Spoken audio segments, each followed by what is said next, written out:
uyakwazi yini ukuthatha umuntu nje olapha nje akholwe. Haleluya. Kodwa ngithi oseduze kwami, makasondele eduze kwami, ngiyazama ngawo wonke amandla ukuthi umuntu ayibone Nkosi yami light. Haleluya. Mighty maphinde ngisondele ukuthi cha, noma icimbi light kodwa yona ikhona. Haleluya.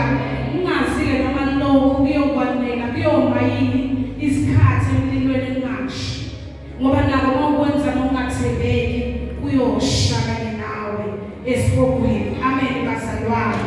Haleluya. Sizofunda nje izwi likaBaba uNkulunkulu bazalwane egameni likaJesu. Haleluya. uNkulunkulu ukhulumile kakhulu kuleli viki bazalwane. Haleluya. Izwi esokhuluma ngalo, izwi engiseke ngakhuluma ngalo kulona leli viki egameni likaJesu. Haleluya. Kwaphindwa futhi ngoLwesine uMamngidi wakhuluma kakhulu ngalo leli zwi, kodwa likhuluma ngenye indlela. Amen bazalwane. Lambuleka nakini egameni likaJesu. Haleluya. Nalabe siyophuza khona itiye bazalwane, kwaphinde kwakhulunywa ngalo leli zwi kodwa ngenye futhi indlela. Malibonke igama likaJesu. Haleluya. Sizofunda bazalwane uJeremiah chapter 29 egameni likaJesu. Haleluya. Sizofunda nje uverse 4 no 5 no 6 wakhona. Yacela nje ukufunde no 7 bese siyakhuleka. Jeremiah chapter number 11. Chapter 29 verse 4.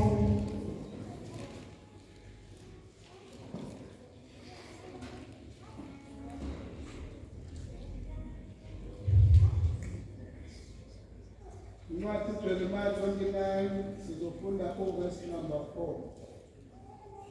Ushoda uJehova Sebawothi, uNkulunkulu kaIsrayeli, ubo bonke abathunjwa engibenzile ukuba bathunjwe eJerusalema bayiswe eBhabheli, uthi yakhani izindlu lihlale kuzo, tshalani amasimu, lidle izithelo zawo, thathani abafazi nizale amadodana namadodakazi, thathelani amadodana enu abafazi, lendise amadodakazi enu emadodeni, ukuba azale amadodana namadodakazi, nande khona ninganciki.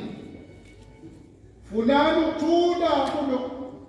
ukuthula komuzi lapho nginithumbele khona, niwukhulekele kuJehova, ngokuba ekuthuleni kwawo ngiyakuba nokuthula.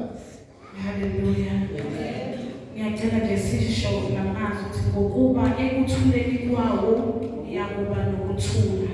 Ngokuba ekuthuleni kwawo ngiyakuba nokuthula. Ngiyacela kakhulu baba bishop. Izwi lakho lenkosi yaphila, izwi lakho lengumqobo, khuluma ngalo ekuseni uNkulunkulu silalele. uNkulunkulu wethu ogcwele egameni likaJesu, finyelela ey'nhliziyweni zethu.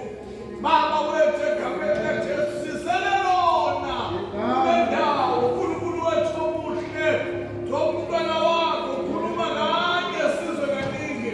In the mighty name of Jesus Christ, amen. Haleluya.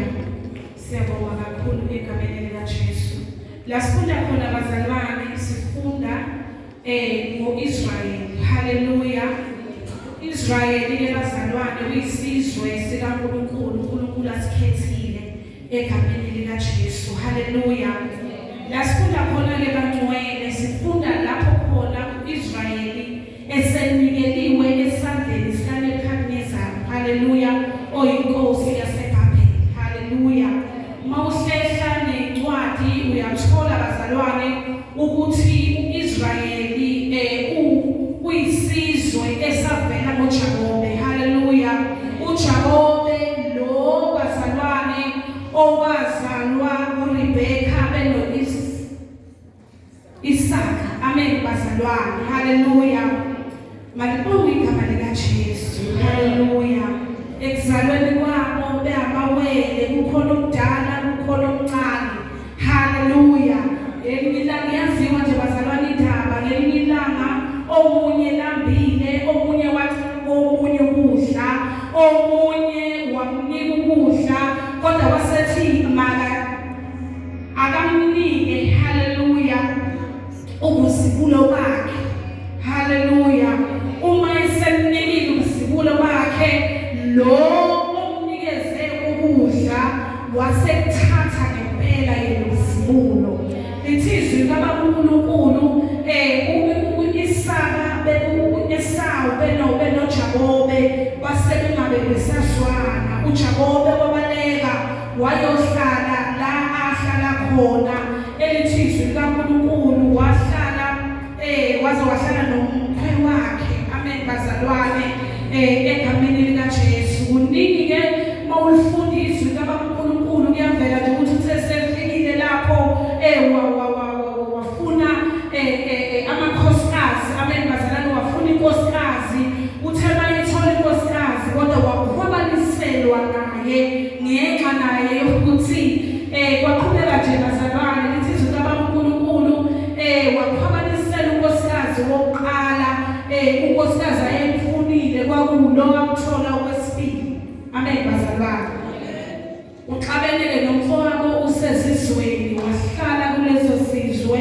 Kwase kufika isikhathi sokuthi abuyele kumfowabo ukuba buyisane nomfowabo ukuze impilo iqhubeke. Malibonge igama likaJesu. Uthe esabuya bazalwane, uye uJakobe lo owahlala kwenye intaba ebizwa ngeBhetheli. Lithizwi likaNkulunkulu walala etsheni. Uthe salele etsheni wabona ingelosi zinyuka zehla egameni likaJesu. Haleluya. Haleluya. Enzela ukuthi sizwe nje bazalwane egameni likaJesu. Endleleni bazalwane wadecide ukuthi athathe konke okwakhe akuwelise ngaphesheya egameni likaJesu. Lithizwi likaNkulunkulu uma ufunda kuGenesis chapter 32 verse 22 lithi wawelisa konke bazalwane wakubeka ngaphesheya. Wakubeka lithi liveza ukuthi wawelisa isho imfuyo yakhe, wawelisa konke okwakungokwakhe, wakubeka ngaphesheya. Wase ebuya wababhana noNkulunkulu ubusuku bonke. Haleluya. Lithizwi likaNkulunkulu uthe sebambene noNkulunkulu egameni likaJesu wase usiswa. Malibonge igama likaJesu. Mawuyifunda le ndaba wehlanayo uyayithola i-conversation between yena noNkulunkulu lapho khona uNkulunkulu embuza ukuthi wena igama lakho ngubani, ezisho ukuthi uJakobe. Haleluya. uNkulunkulu esemshintsha igama esethi awusakuba uJakobe kodwa usokuba uIsrayeli. Haleluya. uIsrayeli waqala ebazalwane wazalwa. Haleluya. Uma ezalwa lithizwi likaNkulunkulu wazala amadodana aba-12. Siyayazi futhi indaba yalapho bazalwane. Ningabafundi bezwi nina. Amen bazalwane. Bahamba baye eGibhithe ngenxa yendlala. Uma befika eGibhithe egameni likaJesu banda. Ngoba ukwanda ka-Israyeli into evamile. Wanda u-Israyeli ezweni laseGibhithe wamkhipha futhi uNkulunkulu egameni likaJesu. Haleluya. Uthe semkhiphile uNkulunkulu u-Israyeli wahamba endleleni wakhohlwa. Haleluya. Mawufunda lapha kulamavesi angemuva khona la Jeremiah kuyavela ukuthi uNkulunkulu wayethumela abaprofethi bakhe ebathumela ku-Israyeli ukuthi u-Israyeli ake uphume ey'thixweni lawo ugxile kakhulu khona ekuthenini awukhonze uNkulunkulu ngendlela uNkulunkulu afuna ukuthi akhonzwe ngayo. Uthi uma ngabe khona izinto zingenzeki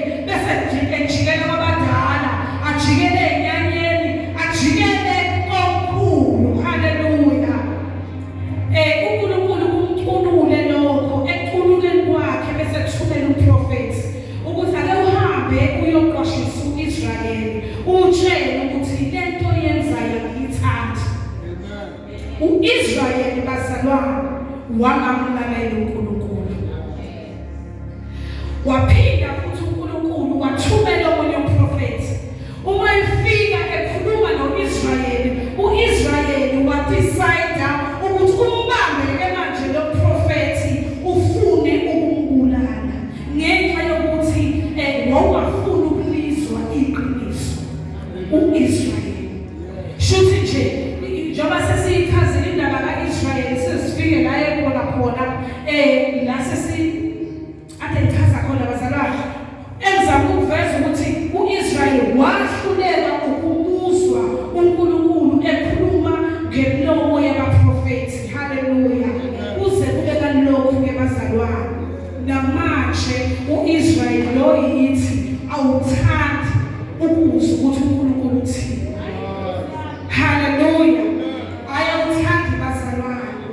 Abanye bafika imkhono bashona na-social media bafike bagqofoza abantu abathunywe uNkulunkulu ngenxa yokuthi yena ngokwabo banayo i-idea yohlobo lwabantu okufanele luthunywe uNkulunkulu. Haleluya. Lithi izwi likaNkulunkulu kwaze baze bazakhela omunye umprofethi ekuthiwa uHananiya. Haleluya. Amangapasisi lithi izwi likaNkulunkulu yena-ke wafike waprofetha okungasikho lokhu uNkulunkulu akushilo. Haleluya. Bajabula. Haleluya. Ngoba basebezwa lento abafisa ukuyizwa. Njengaso lesi sikhathi esiphila kuso. Amen bazalwane. Amen. Haleluya. Amen. Thank you Jesus. uNkulunkulu bazalwane nakulesi sikhathi usabathuma abantwana bakaNkulunkulu. Abanye banefiye even yokukhuluma ukuthi utheni uNkulunkulu. Ngoba bayazi bazalwane ukuthi bazobulawa. Ithinda babulawa ngamazwi noma babulawa ngokuthi kwayilento abayikhulumayo ayikho. Ngenxa yokuthi thina bazalwane sifisa ukuzwa lokho okuzosijabulisa thina. Uma ngabe ethi uNkulunkulu thumani ezithixweni. Thina bazalwane siyayishintsha lento. Siyenze ibe ngendlela thina esithanda ngayo. Amen bazalwane. Singathandi ukumlalela uNkulunkulu uma yethi ake uphume njengoba ususindisiwe. Abantu baningi bengasindiswa futhi bengayiboni insindiso. Kungenxa yakho yokuthi wena uthi usushilo ukuthi usindisiwe uphinde wenze izinto phambi kwabo ezimthukayo uNkulunkulu. Haleluya. Zingamthuki kuphela uNkulunkulu, zithuke even ibandla. NgoLwesine bazalwane ngiyaveza ukuthi ayikho into edida umzalwane njengokufa. Umzalwane bathi bakufiwe ushilo inkulumo emlomeni. Ngidabukela abadala-ke emakubo omafungwasi ngoba ngibona bavele bamshintsha uNkulunkulu ukuthi-ke uNkulunkulu usekhonzwa ngayiphi indlela uma ngabe sekhona oshonile. Haleluya. Bayakhohlwa na ukuthi ukufa bazalwane, ukufa, haleluya, akumshintshi nje Nkosi yami uNkulunkulu. Haleluya. Jesus. Haleluya.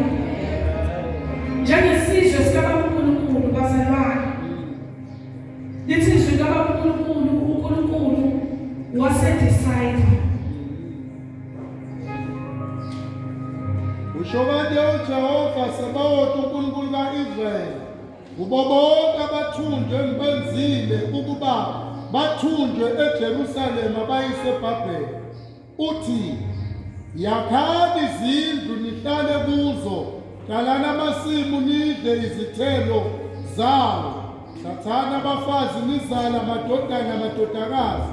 Thathelani amadodana enu abafazi nandise Okay, nendise amadodakazi enu emadodeni ukuba azale amadodana namadodakazi nande khona ningancini. Funani ukuthula kulo muzi, funani ukuthula komuzi lapho yinithumbele khona, niwukhulekele kuJehova ngokuba ekuthuleni kwawo niyakuba nokuthula. Thank you, Jesus. Hallelujah. Kodwa nje bamasaba bengicela ukuthi ufundele lapha kuJeremiah 27 verse 7. Chapter 27 verse 7. Hallelujah. 27 verse 7.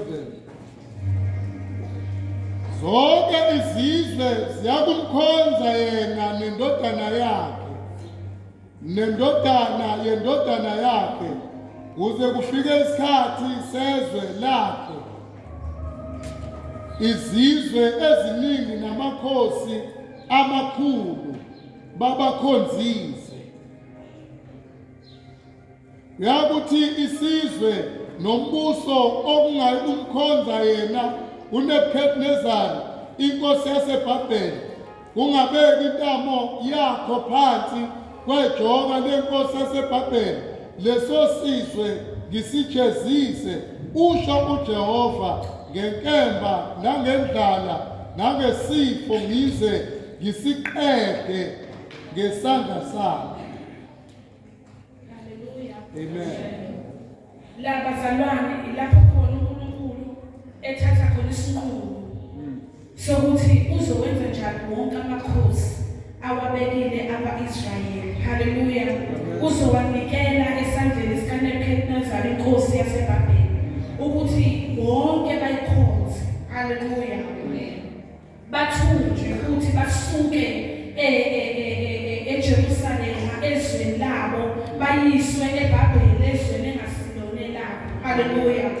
La sifunda khona-ke bazalwane ukuthi befuna ukuveza nje laphana ukuthi uNkulunkulu bazalwane i-decision akayithathanga the time befika bebezobathunga, kodwa i-decision wayithatha emva kokuba esethumela abaprofethi, ethumela abaprofethi ukuthi isizwe sakhe masiphenduke kukho konke okubi abakwenzayo, kodwa bona bazochuzela ukungalaleli.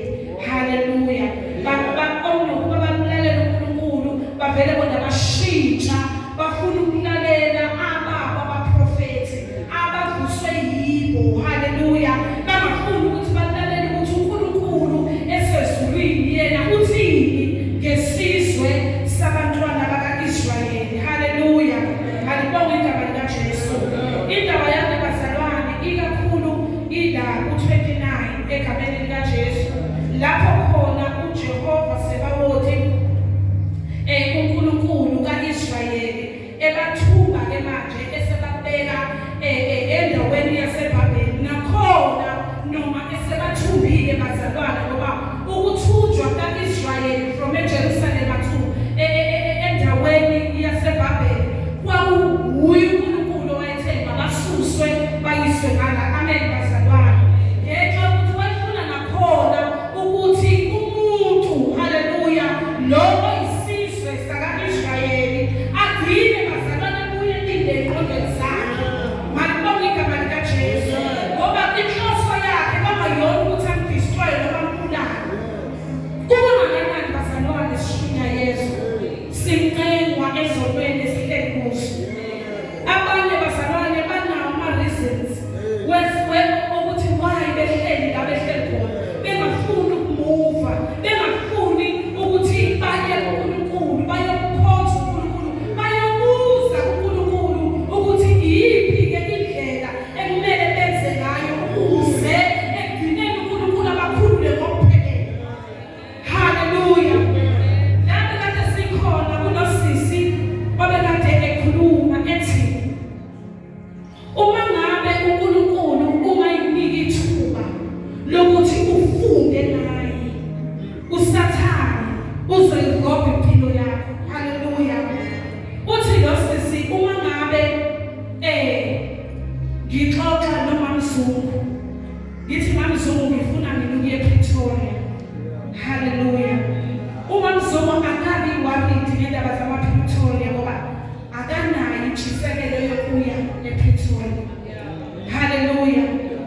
Malibonga igama likaJesu. Mina ofisa ukuya ePretoria bazalwane ngiyabhuka. Ngibhukhele indaba ukuthi ngiya ePretoria. Ngizilungiselele ukuthi mina ngiyaphi ngiye ePretoria. Ngize ngicheke ngivini isimo seweather yakhona. Ngisela. Hallelujah. Usiyaveza-ke lo mntwana ukuthi uma ngabe uNkulunkulu ungafuni ukumazi kuma-levels wonke kaNkulunkulu, uzodinga wena umazi uNkulunkulu ngenani. Hallelujah. Umazi hayi ngendlela uNkulunkulu wena akubekele ngayo ukuthi phila kanjani embusweni wakhe. Hallelujah. Uthi lo sisi uma ngabe ungenalo ulwazi lwaleyo nto, akukho easy ukuthi ukhuleke ngayo. Akukho easy futhi ukuthi umnxuse uNkulunkulu uthi baba, njengoba ngizogibela ibhanoyi ngiye ePretoria, ngiyacela ungivikele engozini zamabhanoyi.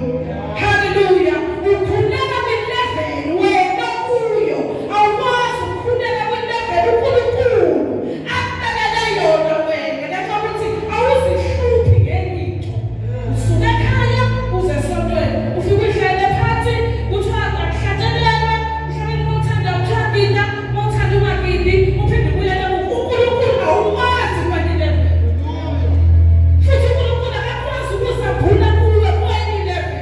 Ngenxa yokuthi nawe unayintshisekelo yakwazi ukuthi uma ngabe ngifuna ukuya ePretoria, wenza njani? Hallelujah. Ubhukhaphi mawufuna ukuya ePretoria? Mase ngilandile ePretoria, yini ezokususa la ingibeke kwenye indawo? Hallelujah. Wena wazi ukuthi nje kumele ngiphume la, ngiye la, ngisuke la, ngiye la, ngibuye ngihlale la. So njengoba uNkulunkulu awukwazi ucomplaina kuNkulunkulu uthi lo sisi yonke into uNkulunkulu bazalwane ayikhala emhlabeni wayinikela kumuntu.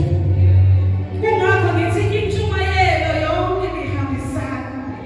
Hallelujah. Hallelujah. Yonke into uNkulunkulu wayenza waqeda. Uze wabeka i-example. Wathi uma ngabe thina la eNanda moshona ngaphandle yathi kunama-potholes. Uthi lama-potholes akuhambeki kahle kuwona. Uma ngabe sihlangene thina sisodwa sikhuluma siblame abantu, uRamaphosa uhulumeni wethu. Uthi kodwa uma ngabe kuwa isihlahla siwa lapha emhlanga, uthi abelungu kuwa isihlahla sabona emgaqweni, abelungu bangena begarajabu bathathe amasaha bahambe bayesaha isihlahla, bacele ukuthi basibeke endaweni ethile. Uma besibekile endaweni ethile bese bengena no-WhatsApp group bathi uma ngabe ufisa ukubasa kuney'nkuni ezomile endaweni ethile, ubani akekahle afele ngabe bambulelile ngathi kuyisihlahla. Hallelujah. Usethi awuboni ngani uRamaphosa bese uyakhuluma umuzwa nakhuluma ukuthi ukhuluma ngespeed akanandaba na-pothole yena la. Ngoba ubekile ukuthi eNanda kunekhansela laseNanda, eThekwini kunomkhandlu omele e-Ethel. Hallelujah. Ngamanye akhiphe imali ngononina. Hallelujah. Bese kuba imisebenzi ngelapha ababekwendawo ubantu umsebenzi wasendaweni yabo ababekwe kuyo. Hallelujah. Usethi kunjalo-ke nakuNkulunkulu. uNkulunkulu impumelelo yomuntu ayisekho kuye. Impumelelo yomuntu uyibekile ngononina kubantu ababekwe emhlabeni. Hallelujah. Uma ibeka le nto kubantu emhlabeni, thina sibajaja ngendlela thina esifuna ukuthi babe yiyo kithi. Hallelujah. Malibonga igama likaJesu. Usaze uyaveza bazalwane ukuthi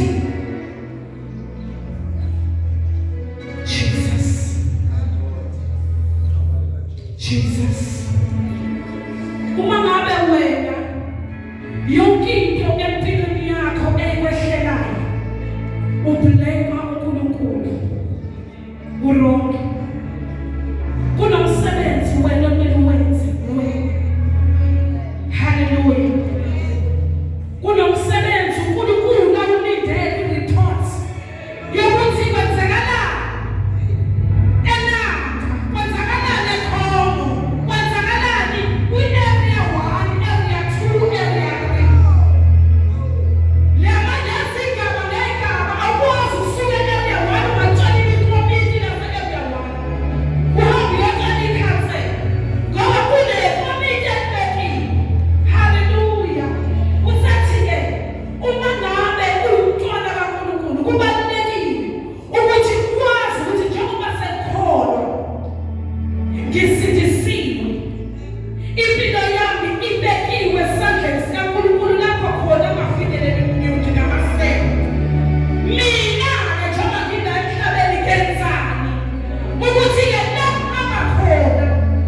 Wonke umuntu ufisa ngazuthi kungakhona mblemayo. Ngokumnakana kwempilo yakhe azenzele yena ngechoice yakhe.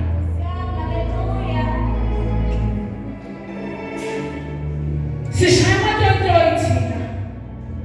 Sibhikisha thina siphethe sithi ubani nothunga kuyasufuna. Sithi thina sifuna ugesi. Ngempela lishoni lakho ugesi usukhona. Okusho ukuthi konke suke sikade sikushayela into yemini. Kuyafika umuntu ofanele anyuse intambo yagesi. Bese thina siyajabula. Kanjalo-ke nomzalwane. Une-level okumele ufikelele kuyo. Lapho khona uthi usufike kuyo ugcwaliswe ngakho konke okudingayo. Lapho khona ufumana zonke izinto zikaNkulunkulu. uJesu uyaqongqotha amen bazalwane. Haleluya. Uma eqongqotha bazalwane, ophakathi kufanele ukuthi avule umnyango uJesu angene empilweni yomuntu. Haleluya. uJesu uyamukelwa bagcwele endaweni kaJesu. Uma usumamukela uJesu kubalulekile ukuthi impilo yakho uyenze ibe clear ukuthi mina ngumntwana kaNkulunkulu. Angijoli akujolisa kuhleli. Angikhulumi ngamagama abantu bengazi. Angibathuki abantu isidingo singekho. Haleluya. Usukhona. Ususindisiwe. Uma ubona ukuthi lezo zinto ziyakwehlula, sekumele uye kumnyango olandelayo uyocela usizo enkosini. Haleluya. Uzile ukudla, ukhuleke, uthube inyama le yakho ekudelisayo, ekwenza ukuthi uNkulunkulu ungamhloniphi, uNkulunkulu ungamlaleli. Haleluya. Ngike ngaveza nabazalwane ukuthi uma ufunda kuJeremiah 29 verse 1 kuyavela abazalwane ukuthi uJeremiah ekho lapha ekuthunjweni yena. Haleluya. Yena akekho ekuthunjweni. Kunabantu bazalwane abahluleka ukulalela omunye umuntu ngenxa ukuthi akekho la ekhona yena. Athi usho kasho uma mahlala ngoba kangazi ubhekene naye. Agcine ngakulalelanga, agcine uNkulunkulu engamzwanga ukuthi empilweni yakhe. Ngoba ubheka ukuthi ngisethunjweni wena ukhuluma iyatamazela ukhona. Ukhuluma kahle ngoba ukhuluma awungazi ukuthi ubhekene naye. Aenda kumuntu engafuni ukuphuma ey'ntweni ezimbambile. Ngoba ethi shuthi ngoba nakho yena engene esimweni sekumele singene sonke esimweni ukuthi ukwazi ukukhuluma naye. Akakholelwa khona ukuthi uNkulunkulu engakhuluma ngomuntu kuye. Jesus. Haleluya. La ukhona uyazi ukuthi ubosheleke. Uyalazi iBhabheli okulo. Ngaphambi kokuba ubleme uSathane noma ubleme bani, awuqale uyi-check-e wena ukuthi uthe uNkulunkulu bayakhuluma kuwe wathini.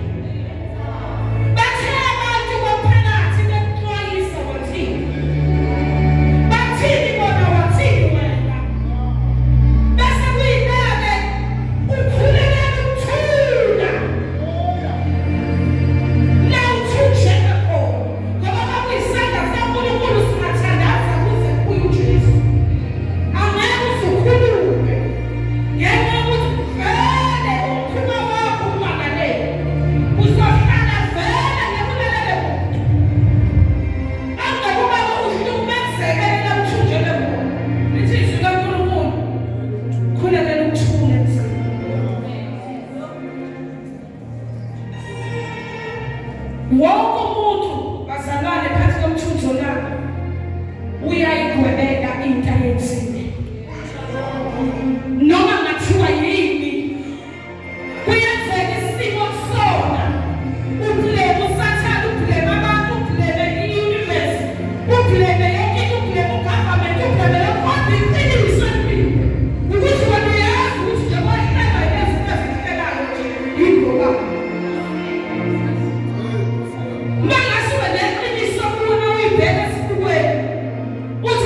ngitshela